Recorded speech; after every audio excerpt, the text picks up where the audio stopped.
ரொம்ப டாமினேட் பண்ணியிருக்காரு, ரொம்ப ஓவர் ஷேடோ பண்ணியிருக்காரு. ஸோ அதையும் அந்த இன்ஃப்ளூயன்ஸையும் நீங்கள் வந்து இந்த மெட்டமார்ஃபோசிஸ் அப்படின்ற புக்கில் வந்து பார்க்க முடியும். கிரெகார்ன்றவர் தான் இந்த புக்கோட மெயின் கேரக்டர். அவர் தூங்கி ஏஞ்சிக்கும் போது பார்த்தா அவர் வந்து ஒரு இன்செக்டாக இருக்கார். இப்போ ஆகுதுன்னா அவரை பார்த்து வந்து எல்லாரும் பயப்படுறாங்க. அவரை பார்த்தா அந்த அருவருப்பு டிஸ்கஸ்டிங் ஃபீலிங் ஒன்று வந்து எல்லாருக்கும் வருது. ஸோ அவரோட ரூம்ல மட்டும்தான் இருக்கிறாரு, வெளியில வர மாட்டேங்கிறாரு. அந்த மாதிரிலாம் இந்த ஸ்டோரியில வந்து எழுதியிருப்பாங்க. ஸோ ஒன்லைன் ஸ்டோரி என்னன்னா, ஒரு இன்செக்ட் ஆனதுக்கு அப்புறமா என்ன நடக்குதுன்றது தான் ஸ்டோரி.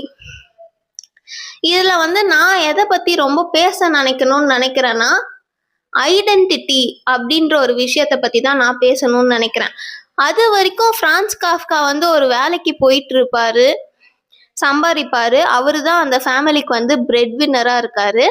ஆனா இதுக்கப்புறம் வந்து அவரால் வேலைக்கு போக முடியல. ஸோ அதுக்கப்புறமா அவரோட ஃபேமிலி அவரை எப்படி பார்க்குது அப்படின்ற மாதிரி ஸ்டோரி இது.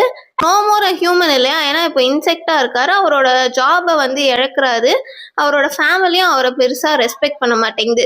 இதுல இருந்து நான் வந்து பிரான்ஸ் காஃப்கா வந்து எந்த கொஸ்டின் கேட்க விரும்புறாருன்னு எனக்கு தோணுதுன்னா, ஐடென்டிட்டி அப்படின்ற ஒரு விஷயத்த பத்தி இங்க வந்து அவர் பேசுறாரு.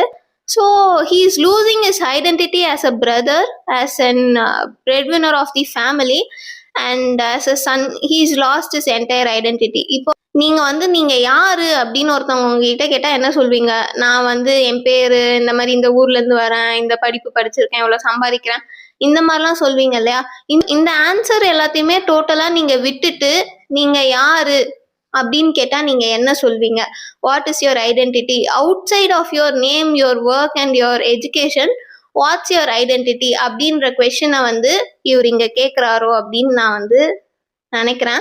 அண்ட் இந்த book and identity is an illusion அப்படின்றதையும்